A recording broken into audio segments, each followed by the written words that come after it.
You already know, man. Backstage, Wild Splash, bootlegcat.com, Wild941 with my brother from Cali, Kid Ink. Yo, man. Just toured down. Man, did you see always?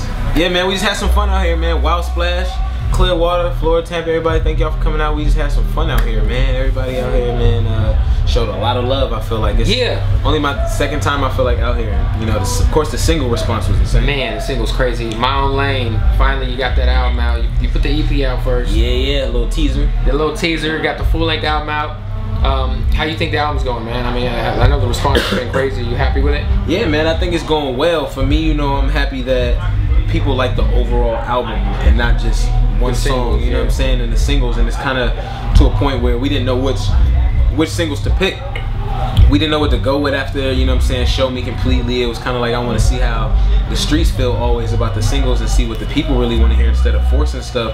And it was hard to really know what people were really liking, because I would go one place and they'd be banging this, and in one area they'd be banging this, and overseas they playing this. So I had to really just, you know, let that one record rise, which I feel like Main Chick is that just natural rise. I was gonna ask you, like, was there any second, like, questioning, like, you know, back-to-back singles with Chris Brown? Was there that conversation that came up? Of course, you got to think about it, man. You know what I'm saying? Have a plan. And I felt like, you know, I definitely had a moment where I sat down and, you know, was like, yo, if I do this again, are people gonna, you know, box me in or something, or feel like I have to do this in order to win? You know what I'm saying? And that's why I feel like I'm glad that when the album came out, it kind of helped that, you know, because people actually got to choose their favorite songs, and it's not, you know, everyone's favorite, but it's that one, of course, that fits that void of what it needed to fill, man. And I feel like, you know, it's just natural music, man. It's not like we went in and was like, all right, me and Chris about to make these two singles. They're gonna be great chemistry. It was just natural records, and I feel like my Main Chick was a last-minute addition. It was kind of a thing where when it got released with the mixtape on Chris's version, which wasn't even like the full album, you know, full version. It got released and got such a great response that they just didn't want to waste the record, man. It didn't make sense. It was kind of like, why waste this when we can still put a little bit of force behind it and make it do even more than what it did already. You did the XXL cover a couple years ago, man. You was on the same one with Macklemore, right? Yes. Yeah, that was a great class. And everyone's talking about the freshman 2014, like a lot of people campaigning. If you had to pick 3 or 4 artists to put on that cover that you think deserve to make it this year, 3 or 4 artists. I'm rooting for Ty Dolla $ign, man. Shout out Ty. I feel like, you know, even though he does his singing thing, it's still, you know, a hip hop urban vibe. Which still, you know, would fit and give a different look for the cover also. KC Veggies is my boy who I've been rooting for. I thought he should have been on last year. Exactly. That was one of those things where I was rooting for him last year for real heavy. Not to just do West Coast, I think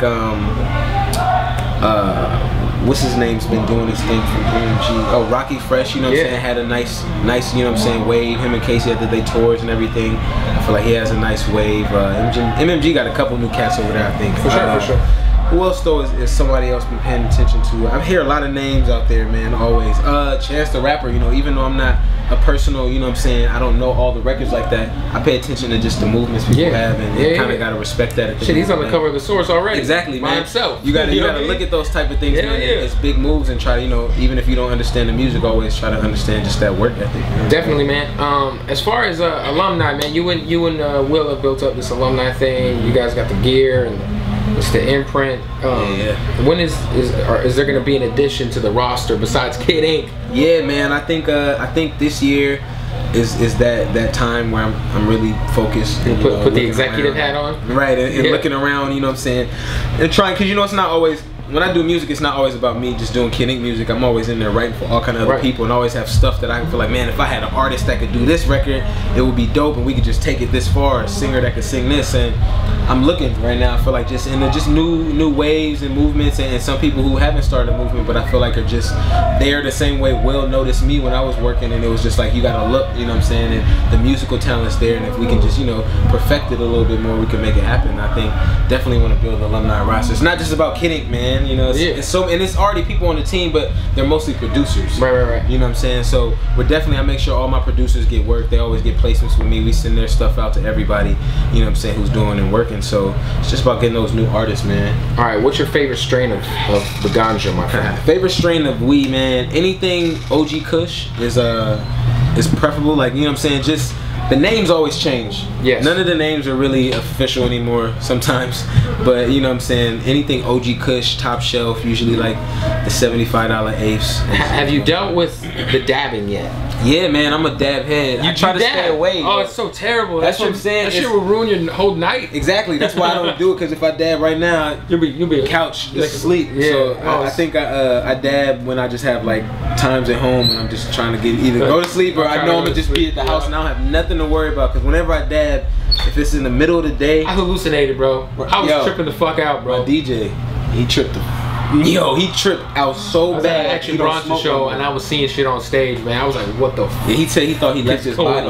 He was like, we were in the weed shop. He's like, oh, bro, what's happening? I'm like, we just took a dab hit, but he don't really smoke like that. So if you don't really smoke too when you take a dab hit, you're crazy. But I got the pens, and I got one actually that's kind of like. The pens are cool. But see, look, the pens are cool, but I found this one pen that hits like an official dab hit. See, that's dangerous. Yeah, and then I had to watch it because I hit it like it was a G pen. And part of the problems with dabbing is it's so much shit. You gotta get a fucking butane torch. Yeah, that's why I like the pen. It feels very crackheadish. Oh man, I've been caught dabbing and it just didn't feel. It just right. You look dirty. Like I got this torch and this boiling the glass. And, So what's next, man? Are you already working on a new project? I'm working, man. I know you're always working, right? Because you know the album finished for me 6 months ago. Yeah. You know, so I've been working. You know, definitely focus on what's gonna be new and the new sound. I feel like for the next album, of course, and in the process of that, it's songs that didn't make the album that I feel like are still so strong. Right. I'm just going back on the next one. Yeah. Right, but you know, I gotta make sure I go back in and make sure they're a little bit more relevant, of course,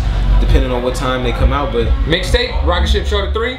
Man, it's gonna be a rocket. No, we working. We on 2. We on 2. Oh, you're on 2. Oh, I'm tripping. We're on Rocketshipshawty 2. You know what, man?